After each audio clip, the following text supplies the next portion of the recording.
Okay, we are now live streaming. Good morning, everyone. This is case number 2019 P0703, Commonwealth versus Nash.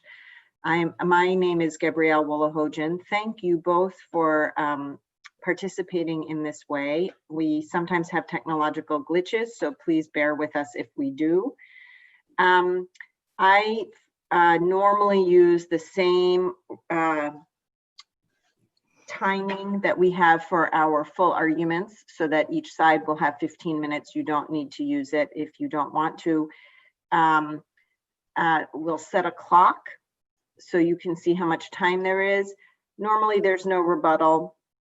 I think with that, we can get started. Attorney Sprague, representing the Commonwealth. Yes, Your Honor. Good morning, Your Honor. May it please the court. The Commonwealth is requesting that the court vacate the staying of the execution of the defendant's sentence because the decision was based on inaccurate information and incorrect application of the standard. As you know, with the advent of COVID-19 problems, there are now 3 factors to consider during a stay of execution. And I'm just going to highlight my main points on each of those issues. First, whether there's an issue worthy of presentation to the court that offers a reasonable possibility of success on appeal.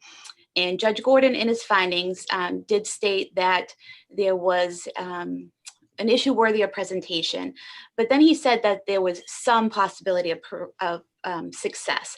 And the sum was in italics, indicating, in our opinion, some hesitation there or minimization of the sum, especially when you consider the fact that he called the evidence against the defendant overwhelming. And I think the error in the application here is that he left out the reasonable. It has to be a reasonable possibility of success. Now, I know in the defendant's response, they mentioned that the Commonwealth was conceding errors at trial. We are not conceding errors at trial. Part of the reason that I supplemented, excuse me, my memo with the findings of Judge Mcgowan and Judge Gordon on the motions to suppress and the motion in limine was because those decisions were well-reasoned, thorough decisions based on the Massachusetts rule of evidence in the case law at the time. And I believe those both still stand. As far as the 2 other issues defense counsel mentions in their appeal, the impeachment of a witness, going over the trial transcripts again, the witness, in the Commonwealth's opinion, was impeached properly. Although she varied back and forth about when the victim first started crying, in the end, it was clarified by both defense counsel and the prosecution that her testimony was the crying started when the police arrived. And then she was impeached with a 911 call that was made while she was in the home, and she was able to identify her own mother's voice who made the call, and you could hear the crying in the background. The other issue, if I may, and sometimes I might just raise my hand so that I don't speak over you. As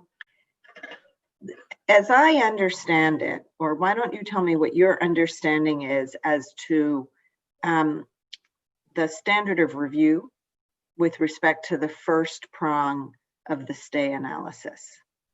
Well, Your Honor, I believe under Commonwealth versus Mcgowan, there's 2 possible standards of review. If you're reviewing Judge Gordon's decision, the standard review would be abuse of discretion. But Mcgowan also gives, Your Honor, the option of a de novo review, looking at all the evidence and making your own independent decision. So I've only, and help me if I'm wrong on this, I've only seen one case, Commonwealth versus Hodge number 2, that involved, I mean, to be frank, when I first saw your motion, I thought this can't be possible. How can the Commonwealth appeal the allowance of a stay? But then I saw Commonwealth versus Hodge number 2 and saw that indeed it is possible. And in that case, the SJC said that although the single justice has the authority to do an independent review, the single justice is not compelled to do an independent review. Can you tell me, in your view, what would be the circumstances that would justify a single justice deciding to do an independent review? I think the circumstances would be somewhat what we have here, where some of the the decision that Judge Gordon made was based on inaccurate information. And also where we have a situation like COVID, where the scenario is changing constantly, the numbers are changing constantly. What we're asked to do by the government and the healthcare officials is changing constantly. I think for a while there was great concern about people being held, being incarcerated, and the effects of COVID-19 on them. As time has passed, we've seen that the DOC has made great efforts to protect the inmates. We've also been able to get testing results back, specifically for Gardner, where Mr. Nash was being held. For that facility, they did 928 tests, and all 928 were negative. There is not a single inmate at Gardner that has tested positive for COVID-19, and those were results as of last night.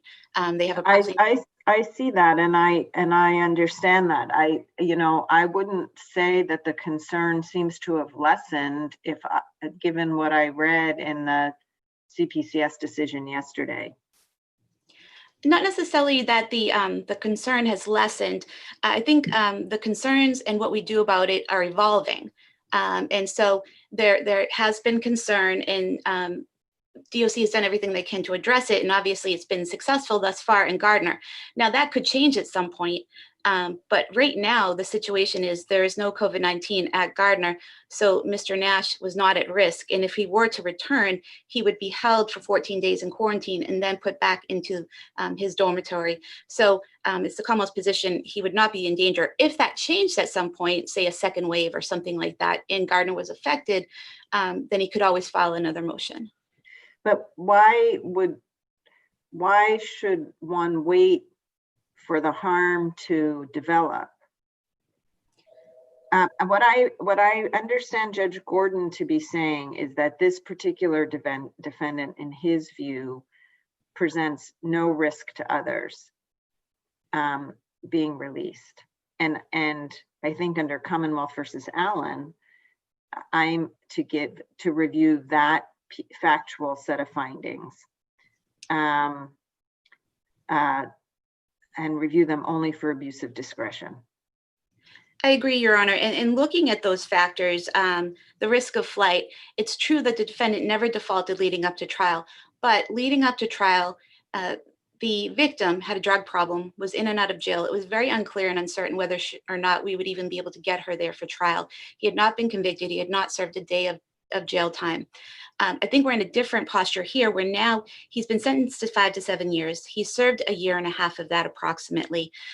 Now it's a different mindset, I would suggest. Now he's facing the possibility of, after being home with his family, going back to spend 3.5 to 5.5 years in state prison, if my math is correct.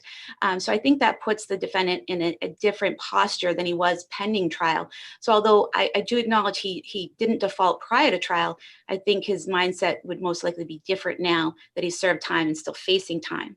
I understand from the SJC's decision yesterday, which I acknowledge it did not directly deal with the issue here. It's not dealing with motions to stay sentences, but it urged consideration of placing people on home confinement where possible. Was that considered here?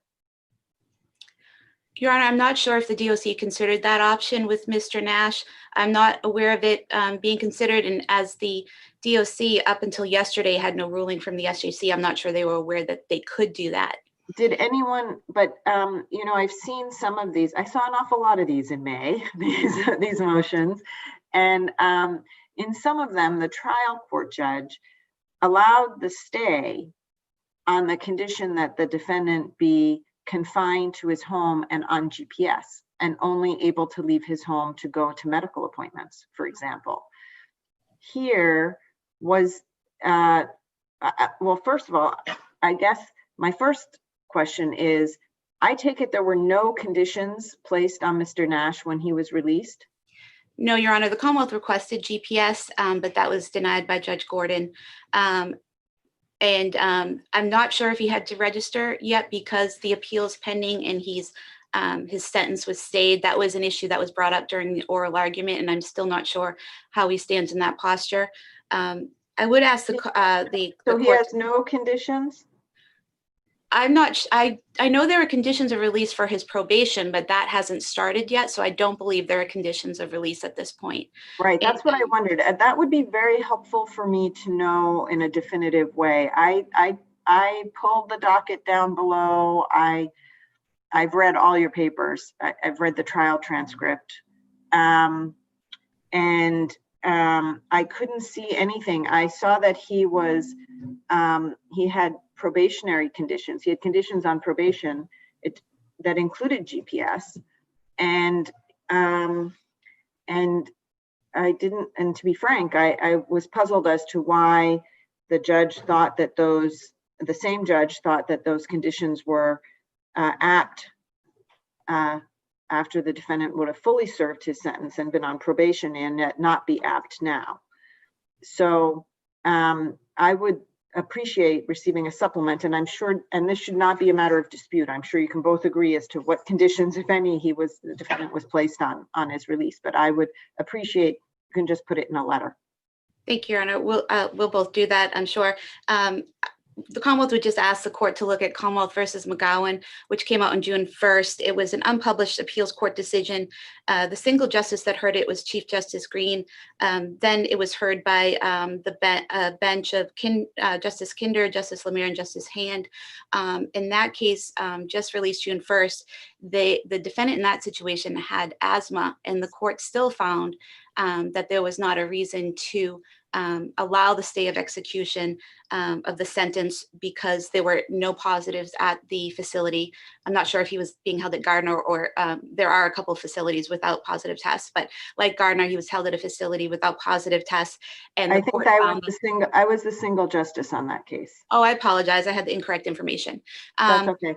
And there was, I believe, and correct me if I'm wrong, but there was, it was found that there was not a high chance of success on appeal. And that's really my points here.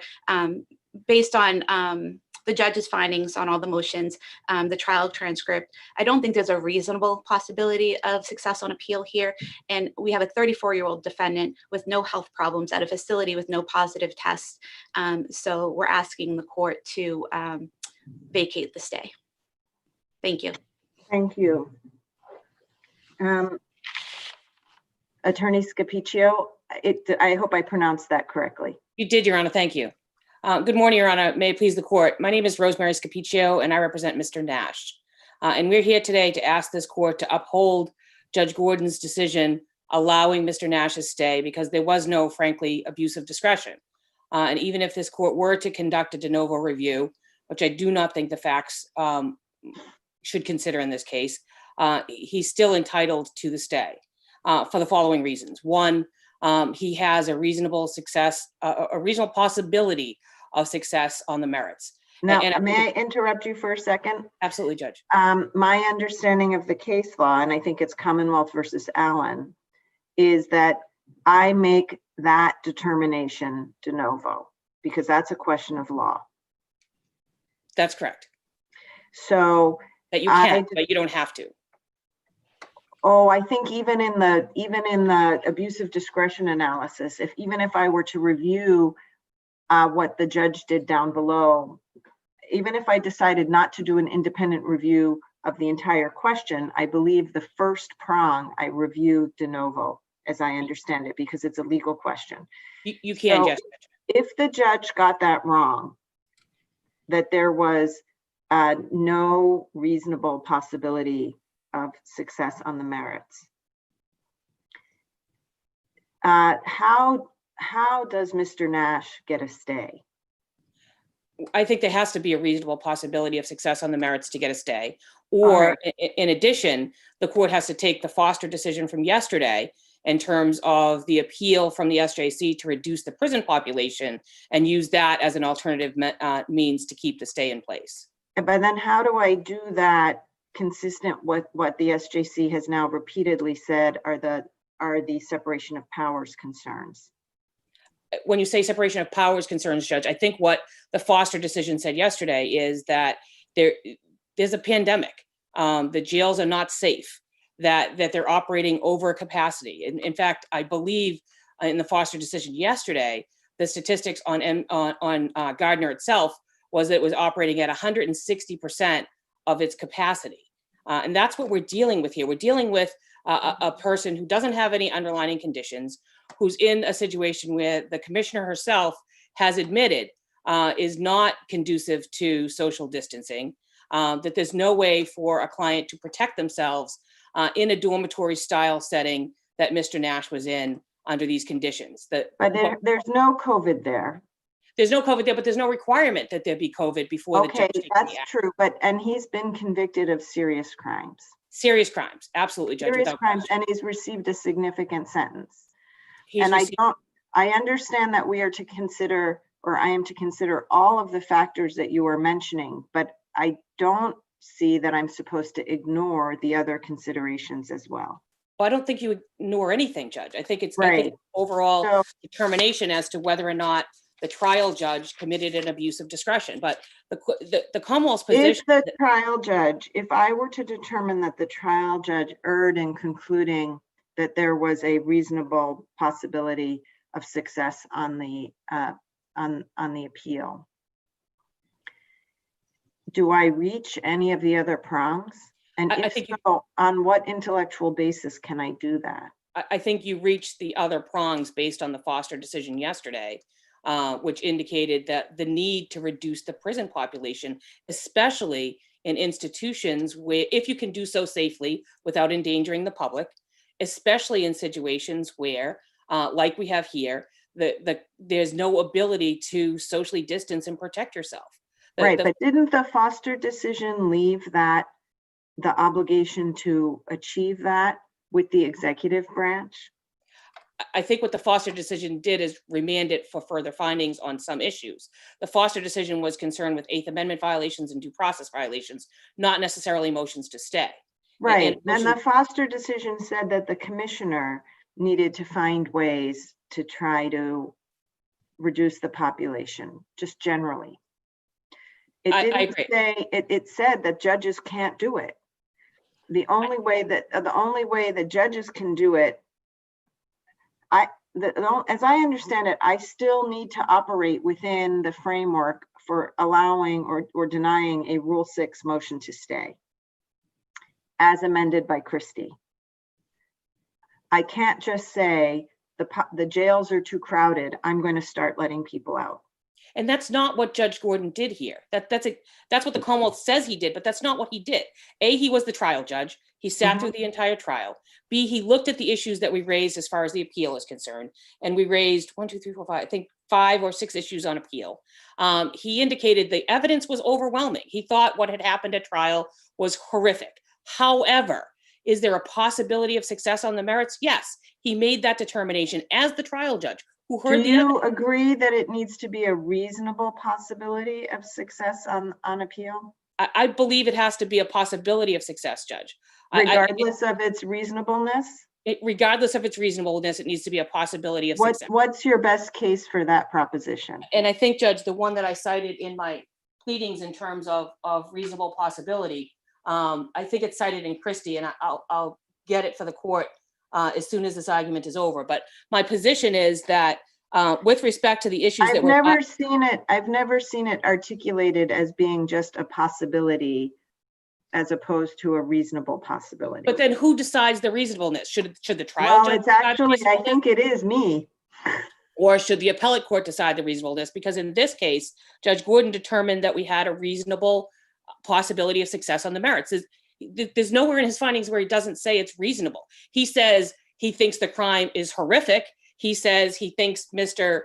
Nash made some really bad decisions, but he doesn't say there's not a reasonable possibility of success on the merits. And so if this court, even if you wanted to look at it de novo, even if you look at the issue that we raised regarding the video evidence in this case, and whether or not the phone should have been searched in the manner in which it was, there's a reasonable possibility in my mind of success on that one issue alone.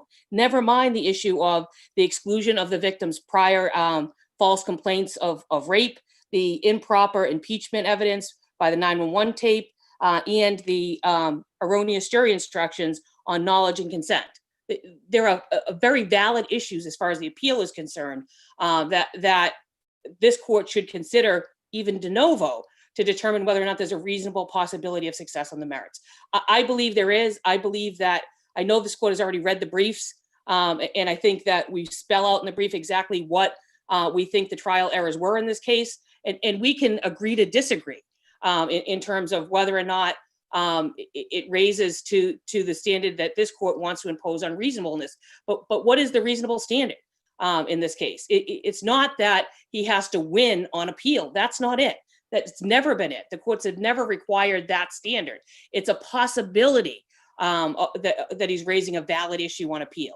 And I consider that to be not a non-frivolous issue. And these are not non-frivolous issues as far as we're concerned. I understand what you're saying. Let me ask you about the second prong. Yes. It didn't appear to me that the judge, at least explicitly, considered the nature of the crimes when considering the risk to others. Oh, I think he absolutely did. And he did not only if I may I'm sorry, finish Judge. the question. And he did take into account the many letters that he had received during sentencing. And I respect all of that. I think I actually am to review the analysis on the second prong only for abuse of discretion.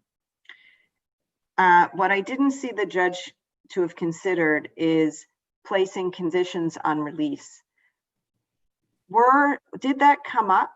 Yeah, he did actually place conditions on release. So What if you look are at the they? bottom of his findings in the footnote, he indicates that Mr. Nash is to stay away and have no contact with the victim. We had indicated that we would have Mr. Nash register as a sex offender, which he already has done, registered as a sex offender at his local police department. The Commonwealth did ask for a GPS device to be placed on Mr. Nash's ankle. And because Judge Gordon found that there was no risk of flight or no danger to the community, he didn't think it was appropriate or necessary to add the GPS element to the release at this point. But it was discussed, and there is a stay away, no contact order, and there is already a registration with the Sex Offense Registry Board. Can you help me understand why the judge would think GPS is necessary when the defendant is released on probation and not now? Judge, I believe it's because there's a pandemic. You can't go anywhere. You can't do anything. It's not business as usual. And so I don't know exactly what was in Judge Gordon's mind, but we discussed it at the hearing. And the issue was the GPS would assure his presence in the community if he was a risk of flight. That's why you put a GPS on someone, because you assume he's a risk of flight. And if you look at Judge Gordon's findings, which you're reviewing for only abuse of discretion, he made specific findings that he wasn't a danger to the community, nor was he a risk of flight in this case. And this isn't. If I were to determine that the defendant does not meet prong one, which is a showing of a reasonable possibility of success on appeal, on what basis could the stay be justified? I think it would have to be justified based on a public health risk for putting Mr. Nash back into a situation when he's been in the public now, outside of the institution since the 19th of April. So that would, if he was back in there, he would be potentially. That makes me very concerned that his risk and exposure to COVID-19 has apparently become greater upon release than it was when he was at Gardner. I don't necessarily believe it was greater. I think that the risk of contaminating the institution now is greater. But I don't believe that he wasn't still at risk while he was at Gardner, Judge. But now he was not placed on home confinement. He was not.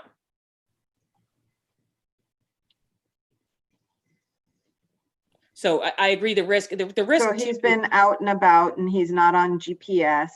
Well, I don't know about out and about, Judge. I know that there were no conditions on him. There are no restrictions. There are no. My understanding is he was isolating for 14 days in his home with his proper PPE equipment. But he did go to the police station to register as a sex offender. But it's not a situation where he's not going out to dinner, he's not working.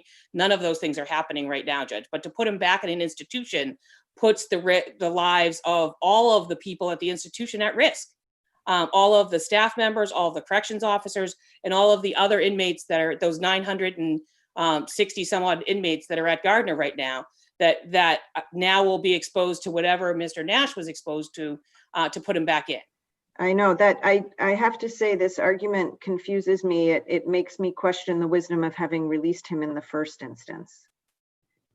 Judge, I think Judge Gordon was correct. I think he applied the law the way that he saw it. He disagreed with the fact that overwhelming evidence of guilt might not overcome these arguments in the end. I believe he made that clear, but his personal opinion about whether or not overwhelming evidence of guilt would allow a case to tip in the appeals court is not the standard.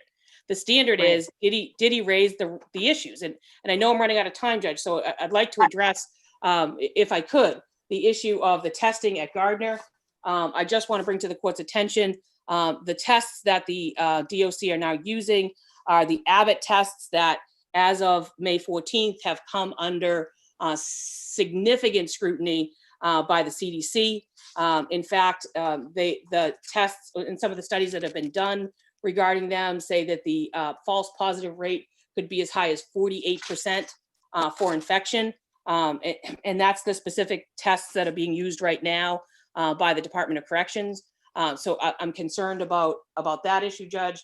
I also want to make sure that as far as the arguments that we're making are concerned, that the court understands the conditions under which Mr. Nash was held. He was in a dormitory style setting. There were 46 inmates altogether that are in bunk beds that are 3 feet apart. They're there 23 hours a day, no ability to socially distance. They've been given one mask back almost 30 some odd days ago. It was a disposable blue mask that you see that was never intended to be used for 30 some odd days by the same person. In addition, they share one toilet, one toilet, one shower, one sink, all 46 of them. Those were the conditions that Mr. Nash were held in. Those were the conditions that Judge Gordon evaluated and said the second prong of Christie, which says we should reduce the prison population if we can do so safely, is what he focused on. And that's what he did in this case. And he didn't do it just based on Christie. If you look at his original sentencing memo, before COVID-19 even became a thing, the original sentencing memo, he indicated he didn't believe that Mr. Nash was a risk of flight. He didn't believe that Mr. Nash was a danger to the community. This was aberrant behavior that he engaged in, and that his sole purpose in sentencing him was because he believed he needed to be punished. But being punished doesn't mean risking death. And that's exactly what's happening here, Judge. And that's why the state. I understand. I've read all those materials. I have one question for you quickly, and your time has expired, but and that is, I saw a reference in the record that there had been a request for medical records to the DOC. Were there any medical records that were received?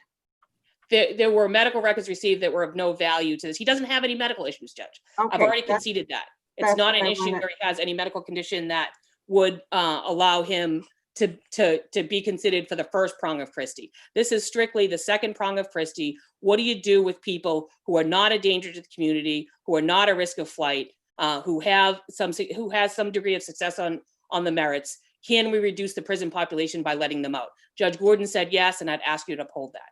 I understand. Thank you both so much for participating in these electronic proceedings, and I hope you and your family